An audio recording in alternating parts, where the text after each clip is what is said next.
Now it's time for a break so Doug and Strickland can show their wicked good dance moves on TikTok.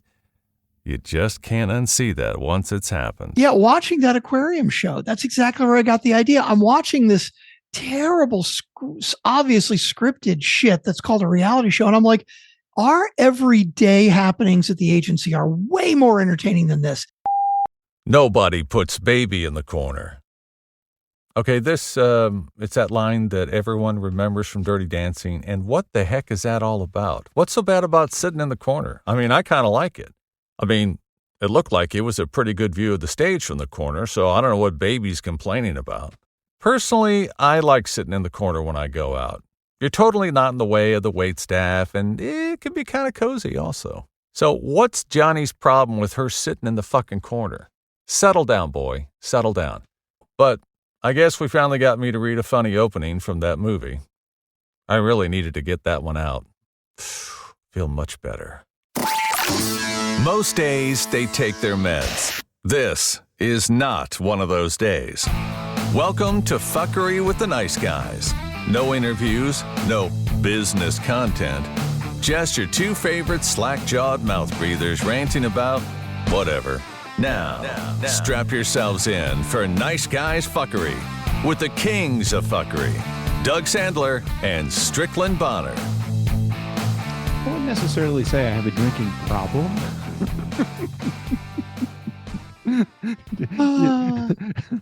I get drunk. What's the problem? What's the problem? I went to the refrigerator just now. I don't know. For some reason, right as I'm about to hit record with you, I get thirsty. So I went to the refrigerator. I saw I had, my two favorite labels of beer, which are, what those are? Let's see, Michelob Ultra and Budweiser. Exactly. I had my two favorites. And then I had my standby, which is my California Classic, the 805 beer. And of course, I did not realize I had one more Budweiser here in the fridge. So I went for the Budweiser. Does that make me totally classless? Totally classic, I would say. that's you. Classic Doug Sandler. Yeah. Whenever I drink a Budweiser, it just takes me right back to 1983 in college. Sophomore year of college. I never even tried beer until my freshman year of college. Really? Really. Interesting. I never tried it. Was not a drinking fan. Nobody in my family drank. I'm trying to make up for lost time for the last 40 years. Well, there you go. Yeah. Jesus, has it been more? It's been freaking more than 40 years. That's it's a scary thought. That's ridiculous. We're fucking old. Yeah. Yeah, pretty much. But you know what?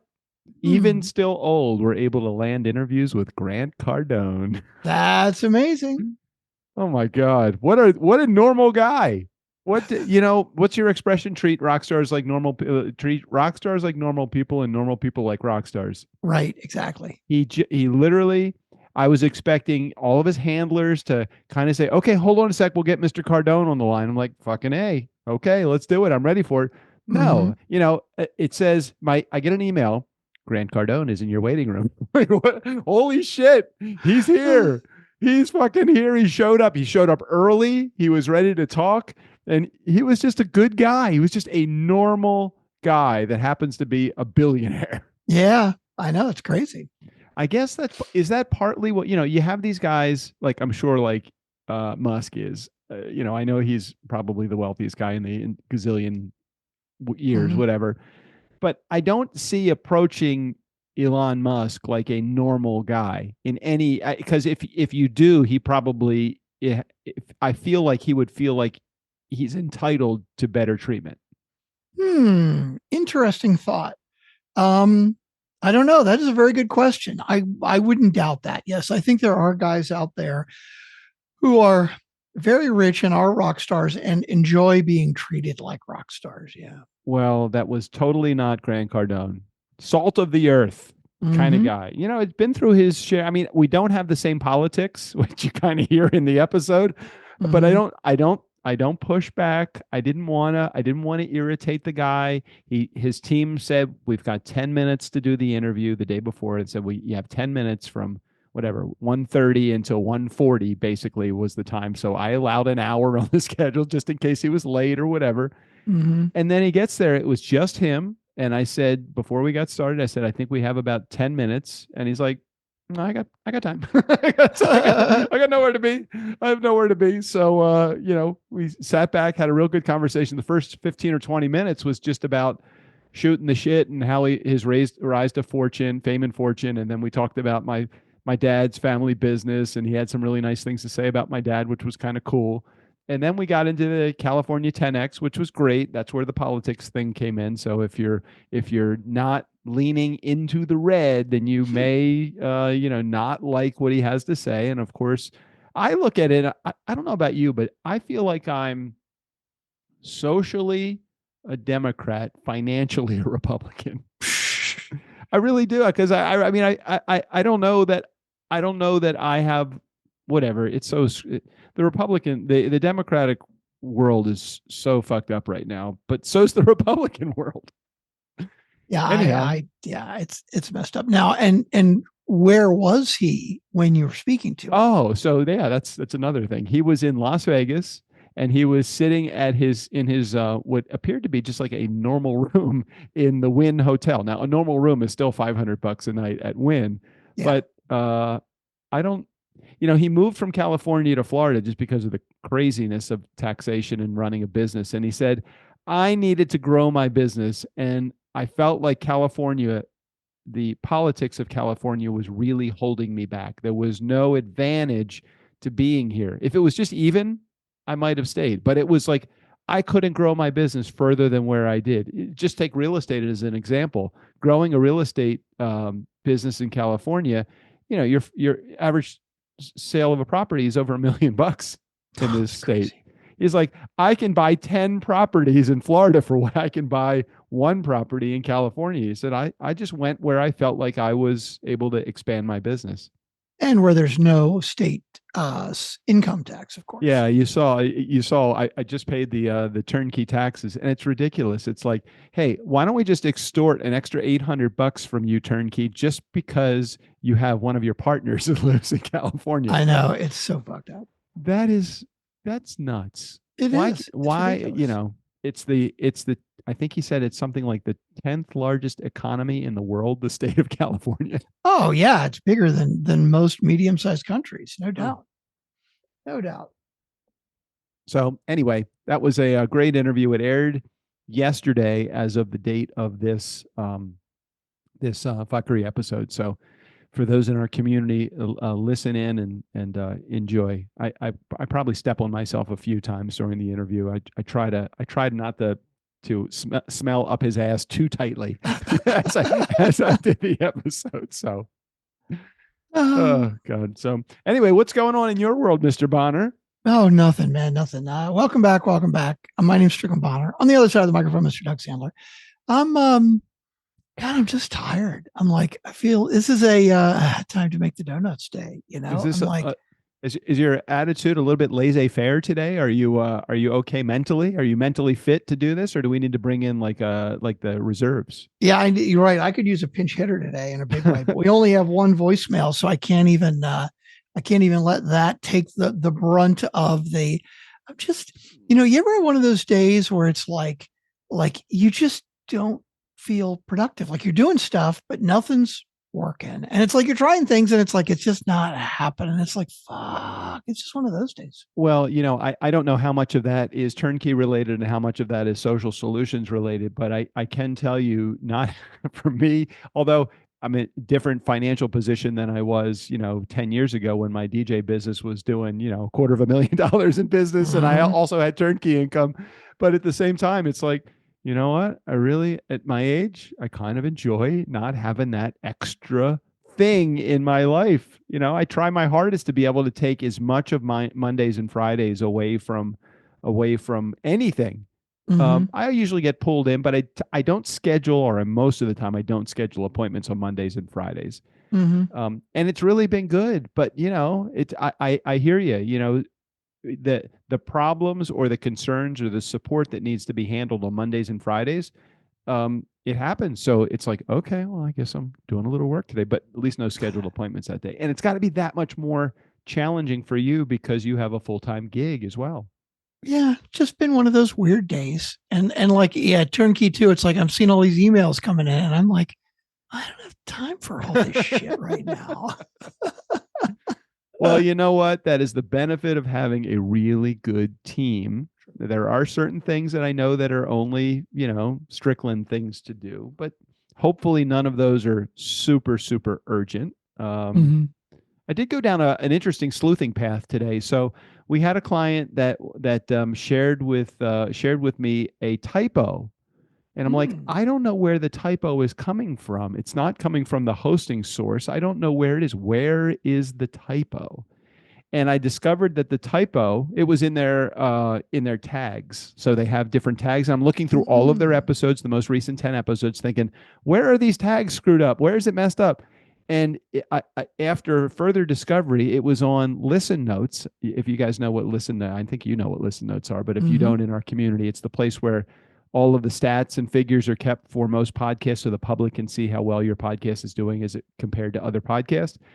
And the typo was in listen notes, and I'm like, how So the how did that happen? I Somebody wrote a I description don't in know. listen notes? Somebody that must have gotten in there just copied and pasted from our hosting source over to listen notes. And you know how sometimes you put characters like the ampersand? Hmm. The ampersand sand is not a recognized character on some platforms. No.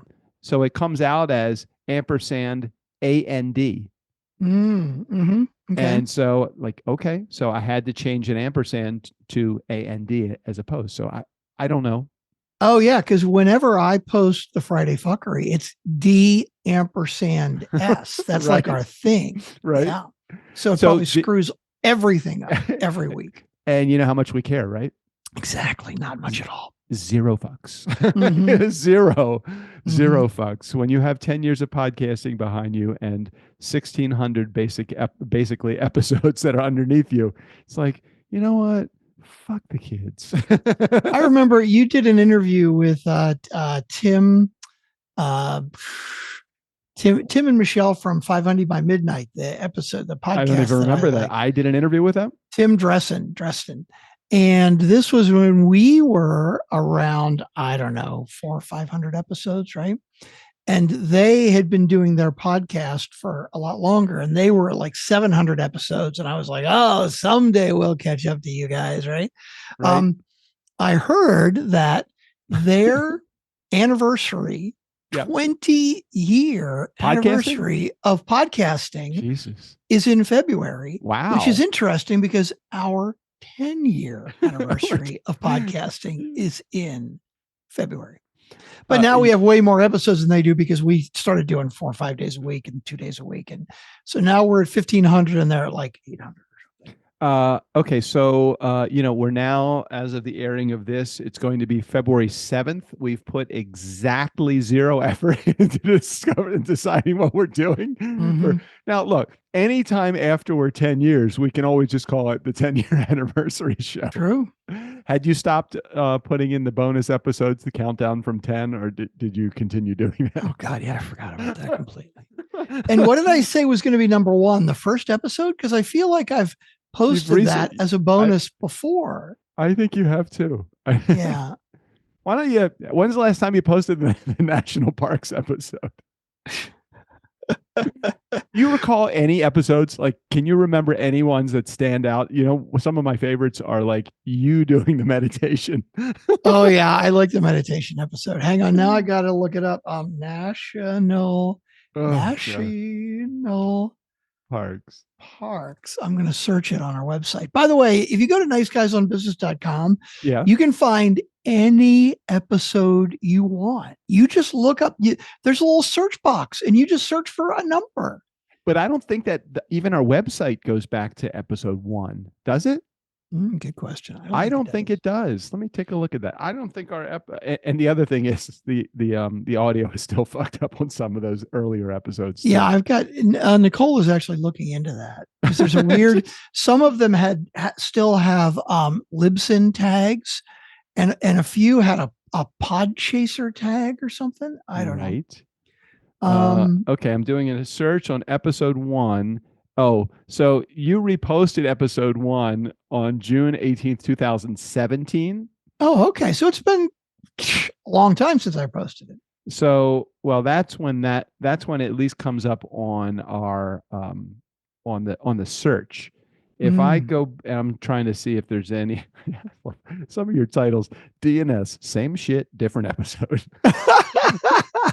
And then that would be our show note writer, not me. Oh, Justin. But I got to play. I'm going to play it now. I know what I'm going to do for an Easter egg today. What are you doing? Do you remember when Jared recorded a song that was like, I think so, Real Men of Genius, but it was for our show note writer? Yes. Yeah, I got to put that on as a. So you did post. Okay, so you posted as episode 1565 on December 27th, going back to episode 4. I think the idea was the next bonus was going to be episode 3, 2, and 1. You kind of forgot though. I kind of forgot. That's what happened. You forgot. It is funny though, if I search for national parks. Yeah. So the national park episode is actually 175. Right. And the title is Sunny Lake, Nice Girls, National Parks, Doug's Gas, Strickland's Lack Thereof, and Driving Around Monsanto. It's a great title.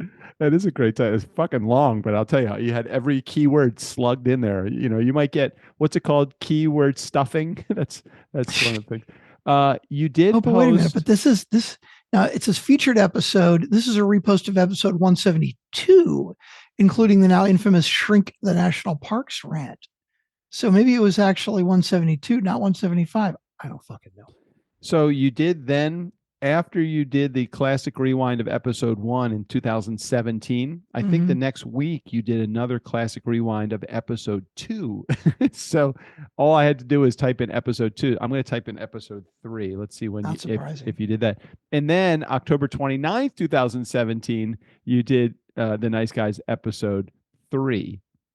So you got a lot of goodies in there, but you know what? You don't really even need to post episode 1 again. Why don't you? Right. I agree, because you just search it in the Nice Guys on Business website. You know, unless we just want a cheap way to get some additional downloads. We don't need that. Although this is a great title. This was episode 1197. Right. DNS, even more random than usual, and the national parks. But the show notes. Yeah. You must have played the National Parks episode as a very long Easter egg at the tail end of that episode. Boy, that'd be weird. I don't know. But the show notes say, so I've heard the boys do some random shit before, but this is way out there. They made absolutely no sense whatsoever today, unless you're on shrooms, which I am. That's how I know it was so random, because it actually made sense to me. You see, there's a reason we pay that show note writer the big bucks. That is big dollars. That's entertaining. That is a lot of entertainment right there. So the bonus is, if we post an episode, all of like the audio, just throw that away. Just go to the show notes. Just go read the show notes. Go right to the show notes. It's usually shorter and a lot easier to get through an episode of the Nice Guys. 100%. You did play a bonus of episode 4 in 2024. And you also played a bonus of episode 5 in August of 2024. Yeah. So basically, over the years, within the last 10 years, I've reposted episodes 1 through 5. So there's just no reason to do it again, right? All right. But I can tell you that you have not posted episode 6 ever. And it's not on the, so like the what is it? Pokemon Go, catch them all. Catch them all. Or the one that you can't catch is episode 6, because it is nowhere. I don't even know where do you have all? Do you have them in some secret cave somewhere? Where? Yeah, somewhere. I got to look for them again. I don't even remember where. I think it's in my OneNote. Actually, it's in Microsoft. It's in the cloud. It's in the cloud. But yeah, I have to search for it on my cloud account to find them, because I do have like a whole folder that's got hundreds and hundreds of back episodes. So yeah. If you were to just try to come up with some number, how many interview episodes did you do without me on the show? Okay, let me think about that. In 1100, where are we now? 1578 or something episodes, right. 1560 episodes. Right. I would say out of all of those episodes, if I remember correctly, I have done one solo interview, I think. Not Maybe solo. two. You did a couple solos, I think. Maybe a couple. Yeah, less than 5. What did you do 5. more, interview episodes or solo episodes? That would be a really good question. Oh, that's a good question. I have done a handful of solo episodes that were fairly entertaining when I was properly motivated. I don't know which I've done more of, though. That's a good question. I think you've done more solo episodes than you have done interview. I can't remember the name of the guy that you did an interview with. You've done, okay, what have you done more of? Interview episodes or sales calls? That's probably interview episodes. I think so too.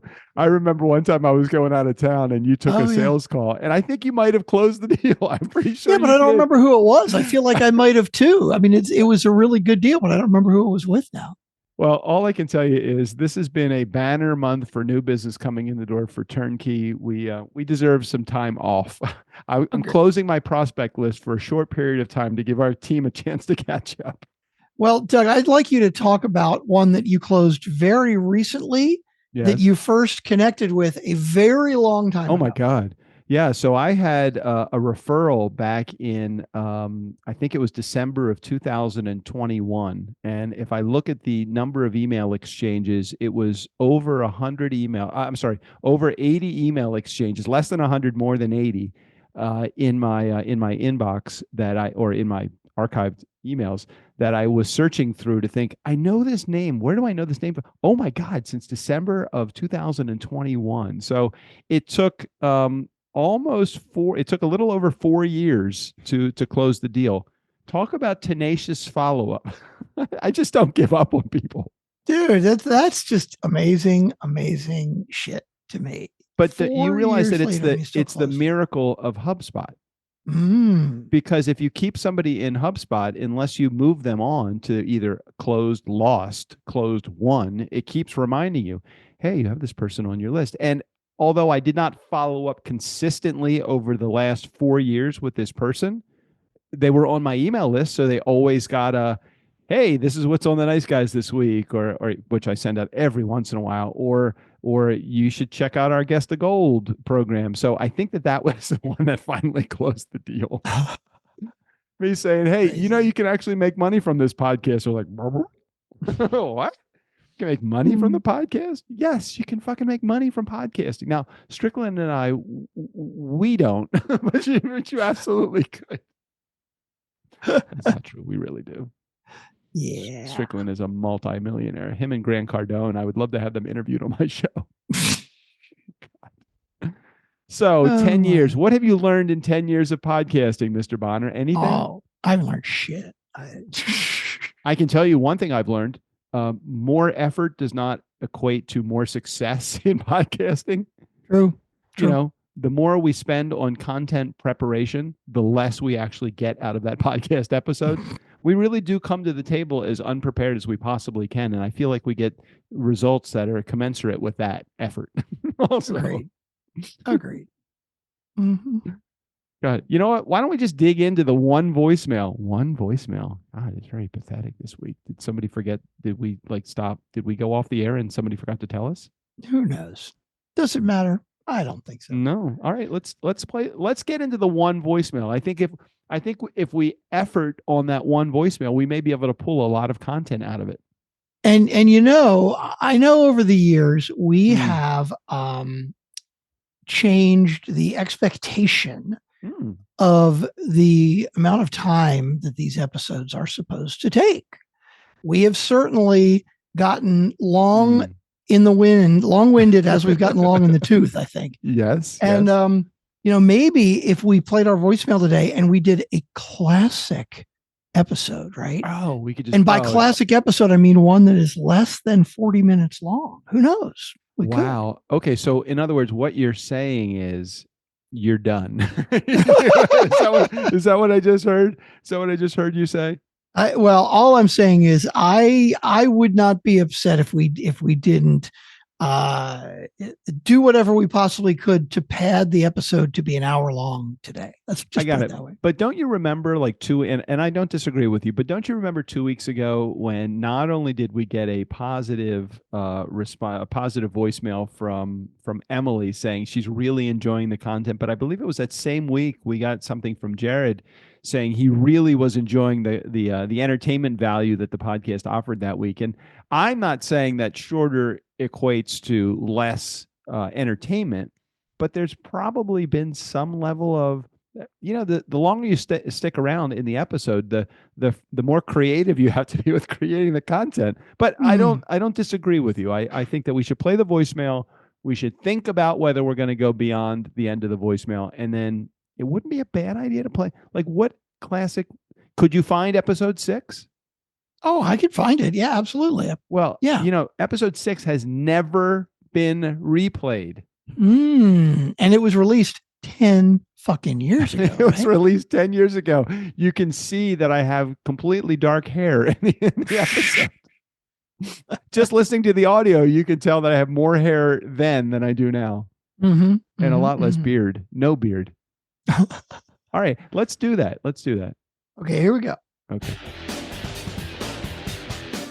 We got a voicemail from Jared. I said a voicemail from Jared. You know a voicemail from Jared. Nobody else will call. We got a voicemail from Jared. Screw the rest of y'all.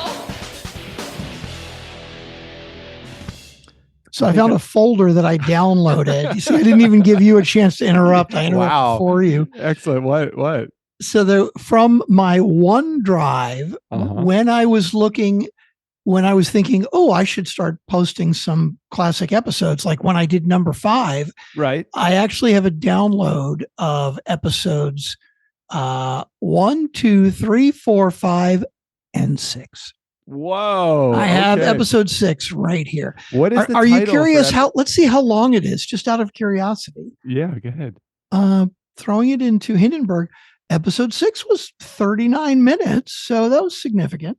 Wow, that's pretty cool. Episode 6. So were we still recording from my basement in Gaithersburg, Maryland? Well, didn't we only do 2 or 3 or maybe 2 episodes together when we realized it was actually smarter and easier to each do it from our own home through Zoom? Well, when you were at my house, I would have to go into another room right. at my house anyway.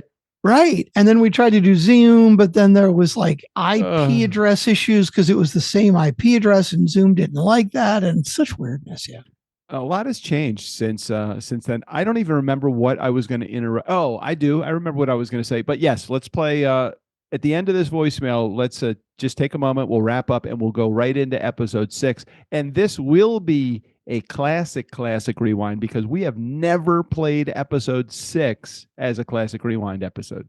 Oh, so you're not saying that I should release it as a separate bonus episode? We should tack it onto the end of this one so we don't look like a bunch of slackers and post a short episode. Is that what you're saying? Well, let's see where we go with this episode, because I have a feeling at 30 minutes in, I feel like I'm just ramping up right now. Okay, here we go. Let's get to this. Wait, I wanted to share something with you. Oh, okay, because I interrupted your interruption, of course. Right, How silly of me. So I got on a phone call this week. I think I told you this before. I went to a party on New Year's Eve that was held at the Ojai Inn. And the band there was really good, continuous nonstop music, very similar to Washington Talent. And it got me thinking about getting back into the DJ business. So I contacted the agent that represented the band that was there.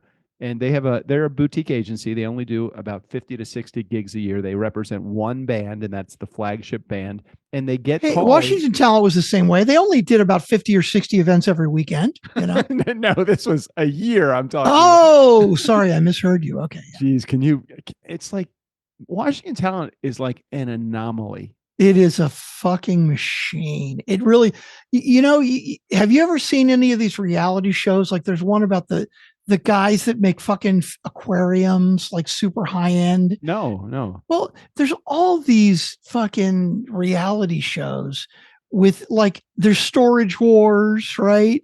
But there was one, Yeah, I mean, it's probably 10 years ago now or something, but where it was these guys in Vegas and they would make super high end custom aquariums, Okay. right? And so, and you probably watched the what was Duff's show from Baltimore, the cake show? Cake Boss. Cake Boss, right? Right. No, the Cake Boss wasn't that the New York one? His was Charm City Cakes. Charm City Cake. Sorry, you're right. So Duff, I don't remember his last name now. Duff Gardner. I think you had it right. Yeah. He was a guy he owned Charm City Cakes in Baltimore, and they had a reality show on for a while. And, we were friends with him because we'd see him at NACE meetings and stuff, and he was a really good guy. But this was kind of the start of those reality shows where every episode there would be, let's say, 2 clients or maybe 3 clients, and they would walk through the whole process of what kind of cake do you want? And that's crazy. And how hard is it going to be? And they would also weave in the personal lives of the people that work there and shit like that. Duff Goldman. Sorry, I meant Duff Goldman. Yeah. Sorry. Duff Gardner was a client of ours. That's what I was thinking. Yeah. And so then there was one about these guys, like they would do these, custom aquariums that cost $20,000, $30,000, $40,000, right? Gotcha. And so it would be like a customer comes in and what do they want? And there were parts of it that were so obviously fucking scripted, right? Always. There would be some drama comedy situation in the store between the people making it. And it was like they weren't even good actors. So it's like you could tell when the scripted shit was coming up.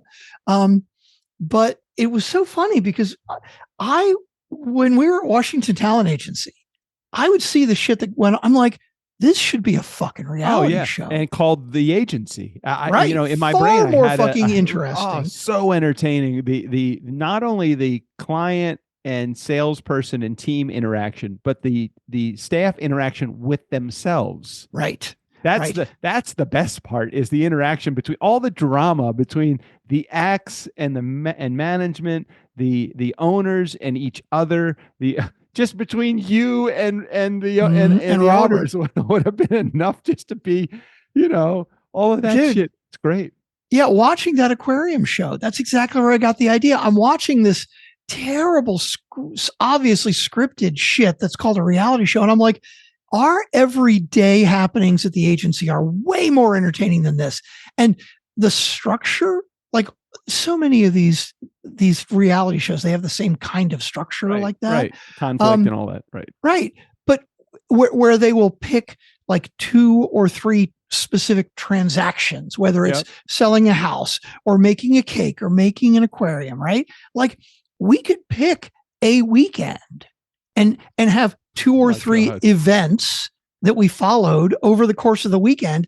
And the great thing about it is it wouldn't matter where or when, right? Because it was every fucking weekend. Right. Exactly. Like we could get camera crews in and do this for 10 events and pretend that it's like 5 different weekends over the course of a month, because nobody would know the difference. And the shit that we do, it's so fucking entertaining. And the whole show would be all about, oh my God, this is what the client has requested. Can we do that? Are we going to screw it up? Can we get all this equipment in the room? Oh my God, we're running late and this broke. And it was just, it's so fucking easy. I don't know why it hasn't been done. Doug, the DJ, stepping into his time machine. He's actually beginning the second party before the first party even ends. How does he do that? How does he do that? And you fucking do that. That would totally be one of them. It's like, oh my God, somebody booked Doug in the afternoon and his evening job is only an hour and a half later, but it's a 45-minute drive. How is he going to be able to do it? And it's in DC. If there's traffic, he's screwed. Yeah, shit like that. Or your van making it on one wheel to the next event. So I was, if I haven't said it before, I probably have, but it's been a while.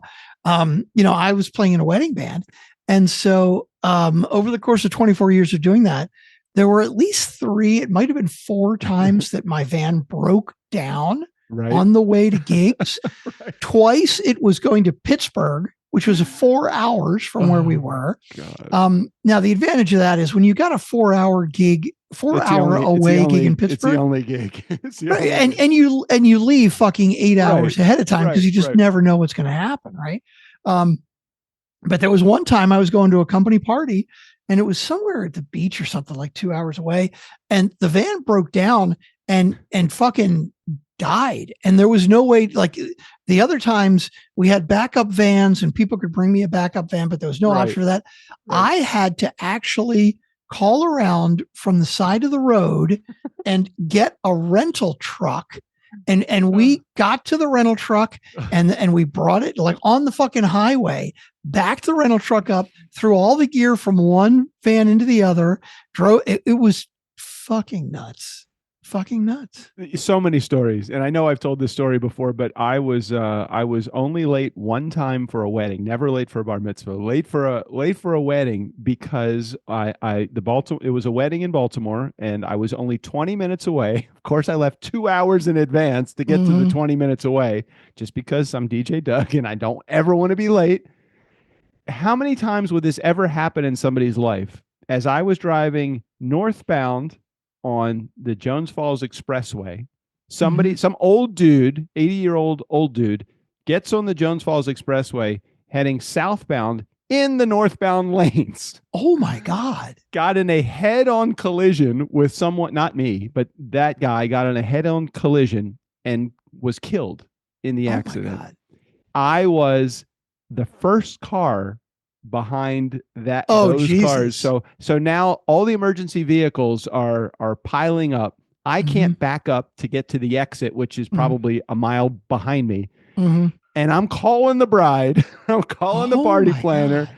I'm calling Mike. I said, Mike, get your equipment there, because I drove separately from Mike, my tech. I said, Mike, go back to your house, go get the equipment. I have the equipment in my van, but you have to get yours. Get there. He got there, set it up, played what he wasn't late for the cocktail hour. And I fucking got a complaint on Monday morning from the client that said that I was late for the event. I'm like, are you fucking kidding me? I said, Mike, you got to make the announcement. If I was there for the announcements, the intro of the bride and groom, I think it would have all gone under the radar screen. Yeah. But Mike, who has no microphone experience or didn't at that point, he had to do the announcements, and they got mad. And I'm like, I will send you the headlines. It's like, hey, that's Doug's car that's in the picture, the one that's right behind the guy that got killed. It's just so everybody knows. Crazy.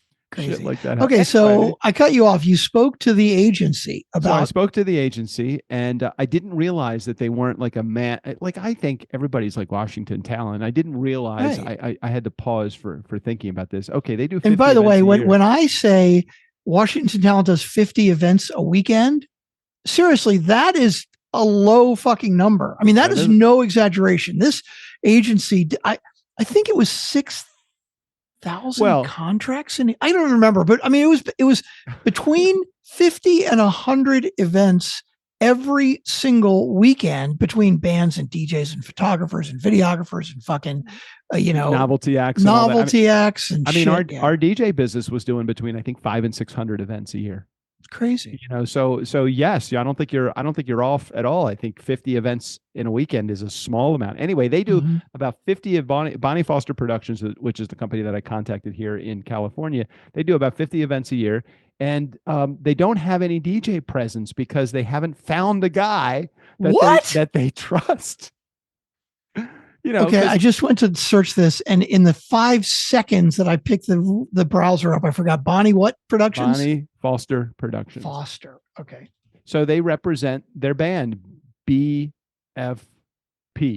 I think. Okay, so but it sounds like then that do they represent anybody else, or is it just their? I think that they have a bunch of players, and those players come together forming the band from week in and week out. I don't think that they have more than one band that they represent. And the person that the company's been around forever. The grandmother, I think, started the company in New York. They moved to California. They brought the band and all so they do all of these events. And it's 3 generations. There you go. 3 generations and 50,000 celebrations over the years. So for me, it's like, okay, well, do you have anybody that helps you like close any deals? It's like, no, the band leader kind of does all that. And I said, would you like some help doing that? And if there's DJ events, she's like, that would be fucking great.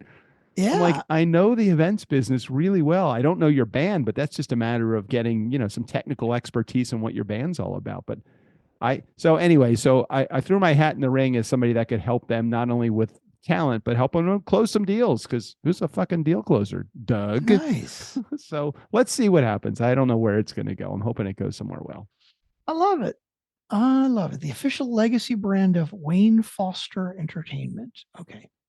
Yeah. So we were dancing. JJ and I were dancing on the dance floor on New Year's Eve, and this 80-some-odd-year-old woman is dancing like solo. She's just like running around the dance floor, just having a good time, like taking all the goodies and putting her hats on and putting the LED lights and all that stuff on.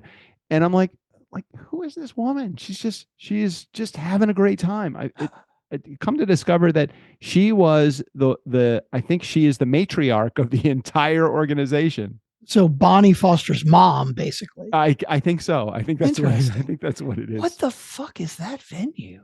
That looks like the Hollywood Bowl. I don't know that that's what that is. It is a similar shape, but I don't know. I could be wrong. Maybe it does look like that. I don't know. Well, they're based out of San Diego, and they do some events in LA, and they do some up here in Ojai. So I just seeing where, you know me, I'm always looking for opportunity. Just see where it goes. Yeah, I'm looking at some of the pictures on their website, right? Yeah. And I'm like seeing the monstrous tent and the flowers across the front of the stage and the dance floor with the printed name. And all I can think is, I'm so fucking glad I'm out of that business. Yeah, God damn. I know. Hey, look, every once in a while, a nice little check coming in the door for $2,500 or $3,000. It probably wouldn't hurt though. Yeah, I hear you. I don't know. We'll see. We'll see what happens. We'll see. How much does a wedding band cost in San Diego? Oh, that's interesting. Curious how much that is. I would think that the band that they had for New Year's Eve, it had to be at least 20 people. They had a front line of singers that was probably 4 to 6 people deep. Then they had a back line of horn players that was like, I don't know, 8 seats. And all of the backup play, they had the guitar play, and all of this was just like Washington Town, just continuous nonstop music. They were really impressed by my experience and my knowledge about like how the band business works. I'm like, well, I wasn't just a fucking DJ. I immersed myself fully I started with the agency, I think in 1998 or 99. And I was with them until May of 2023. So over 20 years. I was in black tie for 24 years. God. Yeah. Don't they, like realtors, don't they pay a commission? Like if you were an agent, you would probably get a percentage. Well, right. I said I'd work out a deal with you. I mean, help you close deals. Look, if you have calls that are coming in that aren't being answered and you need help putting these together, I said, okay, I can do that from my house here in Ojai. I'm happy to do it. I know I can speak the wedding lingo. I have no problem talking to irate and emotional brides and the mothers of brides and grooms to make something happen for you. If you want relief from your every day so that you can just do your gig, let me help you close some deals. I'd be happy to do that. As long as I don't have to do any outbound research or prospecting. If she goes, no, we have plenty of calls coming in. That's crazy. Yeah. And I'm just thinking about the cost of a 15 piece band, for a wedding. Yeah. Like I know what we charged for our 8 or 10 piece bands at Washington Talent. And so more pieces in San Diego has got to be a lot more. And so of course the percentage of commission would be a lot more. What would you say? I would be putting them in the price tag of 15 to 20 grand. What would you say? I would guess. Yeah. I'd be very surprised. Even as a small version, let's say they go out as small as an 8 piece, I would guess they're at least 10 grand, if not more. I think so. I think the same thing. And in California as well. Right. Exactly. Exactly. Okay. All right. Did Are we play ready that for this voicemail Did we finally? play that voicemail yet? No, we still Finally didn't do getting that. to it. Here we go. Fucking, we're never gonna get. Strickland, JD. Ah, Hey, you guys JD. are talking about pellet smokers and how they're new. I know you're away from social media, but there's plenty of resources out there. I was just going to give you a tip or help you out. If you got temperature fluctuations, look into putting some fire bricks at the bottom of that. I don't know what brand you got, but that helped with mine. I used to do the old school stick burn, up all night cooking a brisket.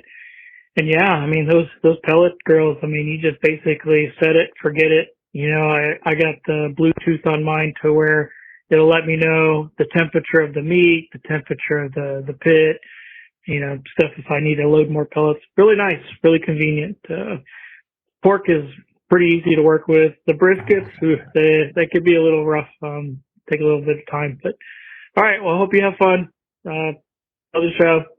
Have a great day.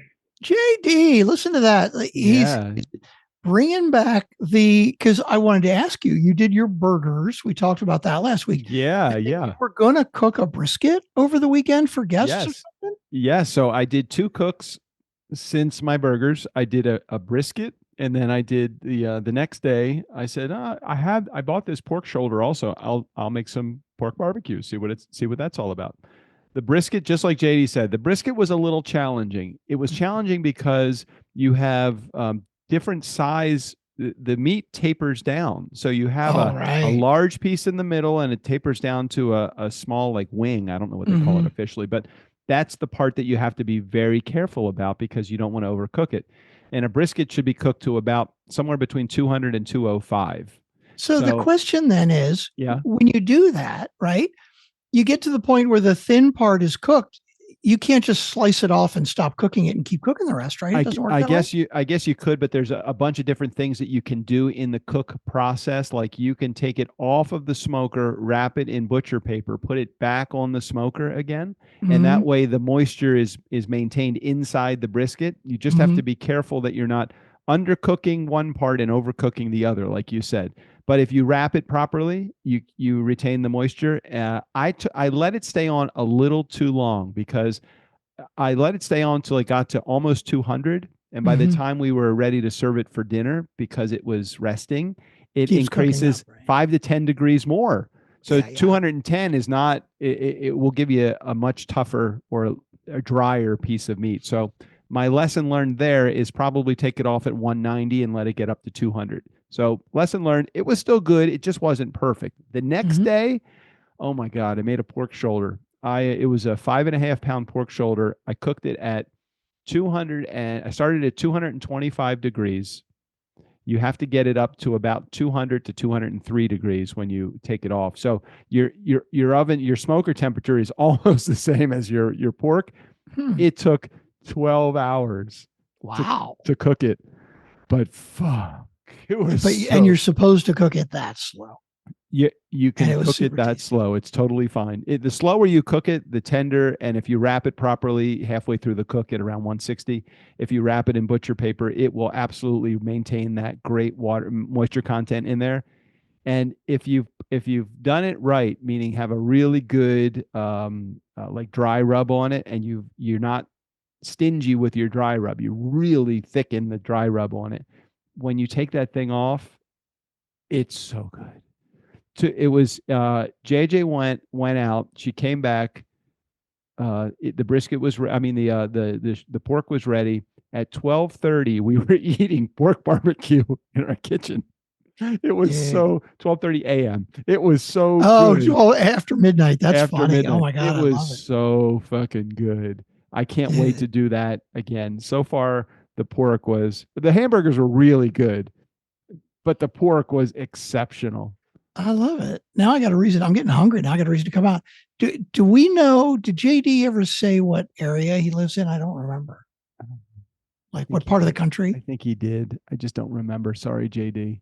But it sounds like he's got a lot of experience with this stuff. So he could probably give you some more tips. I would love more barbecue tips. The fire brick thing, it's probably a great idea. I have a pellet smoker. It's Grilla Grills brand. I think that there would be a place in there for the bricks, but not under the grate, because under the grate is the like the pan, the drip pan that flows to the. So I don't know, JD, if you could call back and tell me where in there. Can I just put it in the? Can I just put it anywhere in there? Or is there a specific spot? There's also maybe yours is something too small. There's also something called the biscuit test, Strickland. Okay.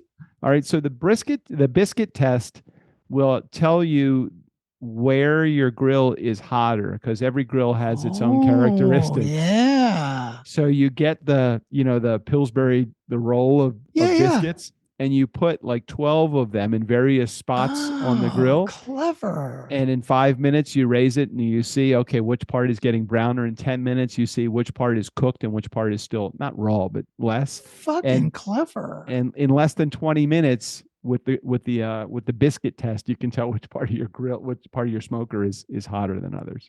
That is goddamn clever. I've had several conversations with the folks at Grilla Grills. They're very nice, they're very nice to deal with. So you bought your grill and you are immediately bugging the shit out of them for personal customer service. Well, I want to see how they do with service. So there was a small, a little bit of damage during shipping. And I think it came, I don't know that it happened during shipping because they packed this thing so well. I'm like, how did that get bent?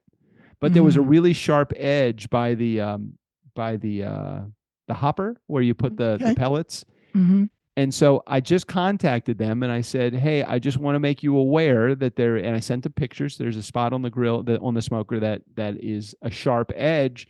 I don't know if it came from shipping or if it was shipped that way, but just so you know. And so they immediately responded within less than like 20 minutes. They responded and they said, hey, we're sorry. We will send you out a new hopper. Here's the instructions on how to replace it. If you prefer, we could send you a bunch of freebies.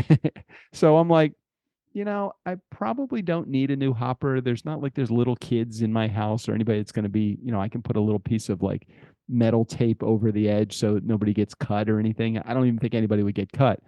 So they're going to send I was waiting for the answer of, okay, you got a hammer? All right, you got to take that hammer, give it a good whack right there. All right. If it's still sharp, give it another good whack. That should fix it right up. Thank you for calling Grilla Grills. That's right. Didn't get that. So you opted for the freebies. Opted for the freebies. I'm waiting for them to arrive. I just said, they just said, what would you like? Because they say, go to our accessory page and just give us a list of stuff that you want. Pick some shit.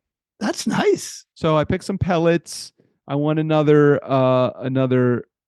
meat probe so that I can, because they only sent one and I'm just concerned it's just this little like wire that could get damaged. So yeah, you need I said, I don't have any gloves. I don't have like the extra rack. I mean, some other stuff. I'm like, okay, maybe some of this other stuff. So I just sent them a list of a whole bunch of things. Sure. So I don't know what they're going to send to me, but I'm excited to see what I get in the mail. That's cool. But you said you've been on a couple times with them. You had to call them back again. Well, this whole process just takes a few times because they wanted to see pictures just so they can see what the damage was. So, but each time they've been really good with responding and just getting it. It kind of helps me understand. We talk about this all the time with Turnkey. It's like, what is our competitive advantage? And when you say, well, we really care about people and really care about support, it's like, yeah, is that. Do we feel like that's our competitive advantage, but doesn't everybody feel like they give good service? No, I don't agree with that. I think there are lots of places that think of customer service as a burden, that it's like, this business would be so much better if it weren't for the fucking customers. Right. And that's not us at all. You should stop talking about Tom that way.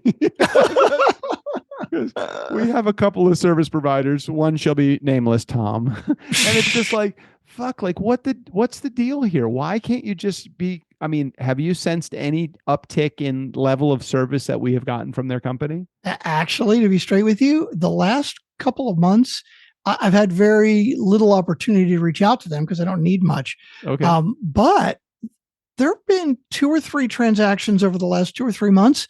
They've been very responsive. They've gotten back to me quickly. There was one where he said, you know what?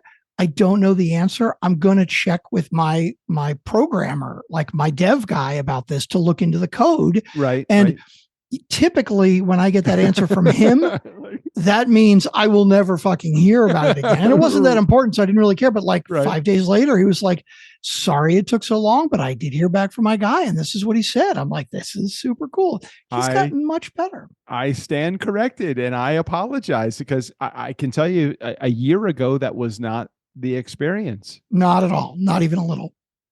Okay, well, that's good to know. I don't know that we deal with that many vendors as a company. Like everything that we deal with, it's like HubSpot. Like, no, I don't ever have to contact HubSpot for anything. Right. Active Campaign, never have to deal with them. I mean, Monday.com, it just works. It just works. Right. And when you do contact Monday.com, I think they get back to you fairly quickly, don't they? They do. Yeah. Yeah. So it's like, I don't know. My Zoom isn't broken. I don't think I have any problem here.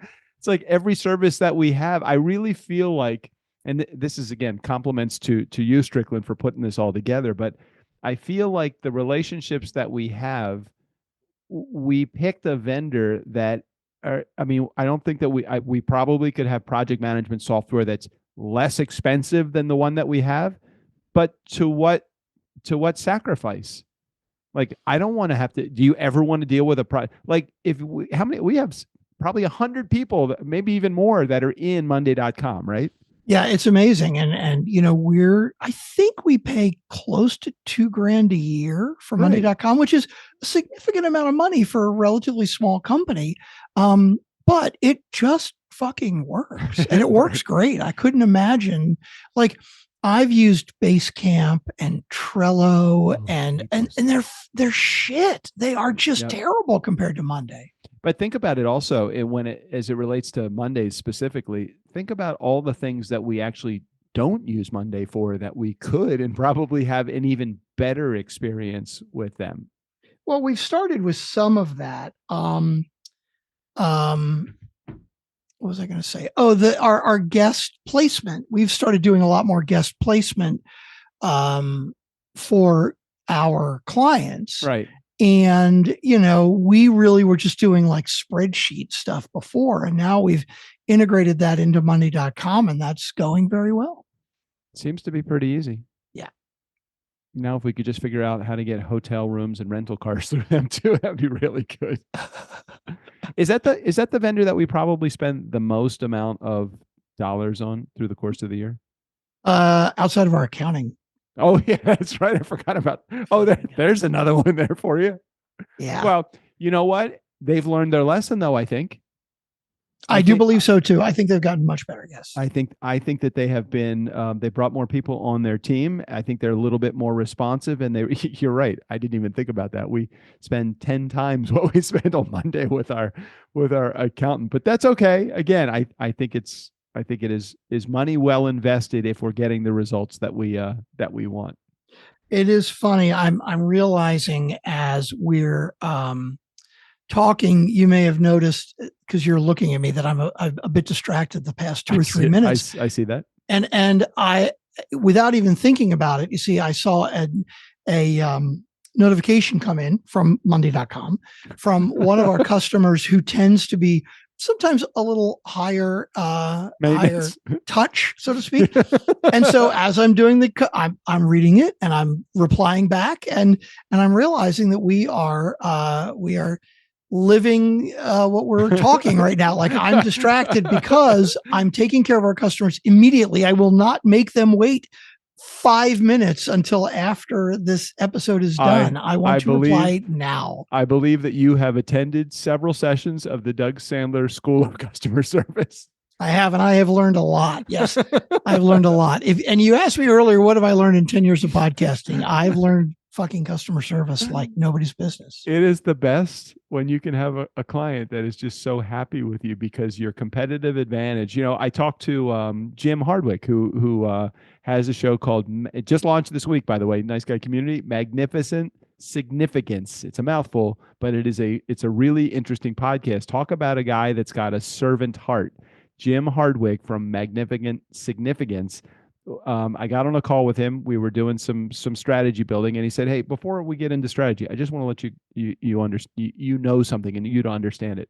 There's a lot of people that say things because they want to make a sale, Mhm. And then there's a lot of people that say things that, yes, they want to make a sale, but they actually will do what they say. I haven't met one person at your company, Doug, that has promised me something that hasn't delivered on the promise that they said. And you just don't get that in today's world. I love that. And I really love that. And then then you have the clients that are really high maintenance. They're demanding, but we still deliver. You might not hear quite those words from them. Thanks for delivering. You Mhm. continue to do that, but you're doing everything. And I can only imagine, when somebody leaves you, it hurts a little bit because you feel like, did they leave us because of service? They leave us for something else. And then you think, wherever they go, they're not going to have it as good as they have it right now. Never. They just don't realize it, but they Yeah. never come back. They never come back. That's okay. Very rarely do they come back. All right. Well, Strickland, we did it. We took a 10-minute episode and we ran it into the ground for 60 minutes. For 60 minutes. We did it. We sure All did right, it. Let's. So that means I don't need to post episode 6 at the tail end of this. I should do it as a separate bonus episode. Yeah, because then you would add 40 minutes onto this plus whatever Easter eggs you're going to use, and it would be almost an hour and 45 minutes. That's way too long. So let's just let's play the bonus episode the same week, just kind of like we ran the Grant Cardone episode as our bonus this week. We'll run episode 6 in another week as the bonus. Sounds like a plan. Okay, let's head out of here. Any final words before we wrap? I don't think so. I'm going to go get some brisket or something. I'm hungry now. You're hungry now. All right, Steve O'Brien, go ahead and take us out of here. For the Nice Guys on Business, I'm Steve O'Brien. I would have gotten away with the 2 if it weren't for you meddling kids.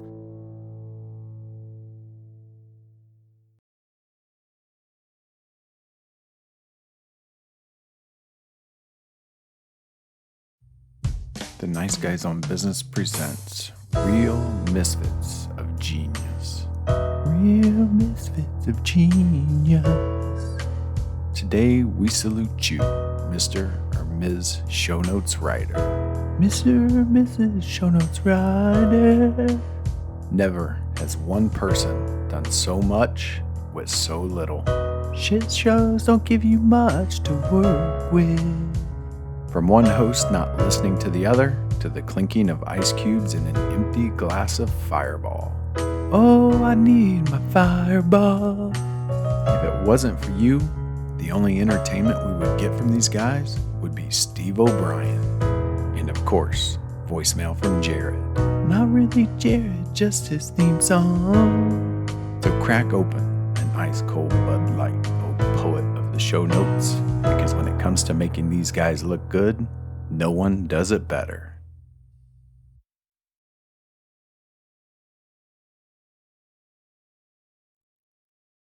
Okay, Flaming Dragon, fuckface. First, take a big step back and literally fuck your own face! I don't know what kind of pan-Pacific bullshit power play you're trying to pull here, but Asia Jack is my territory. So whatever you're thinking, you better think again. Otherwise, I'm going to have to head down there and I will rain an ungodly fucking firestorm on you. You're going to have to call the fucking United Nations and get a fucking binding resolution to keep me from fucking destroying you. I am talking scorched earth, motherfucker. I will massacre you. I will fuck you up.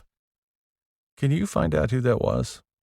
That was Doug Sandler and Strickland Bonner, the Nice Guys on Business. Okay.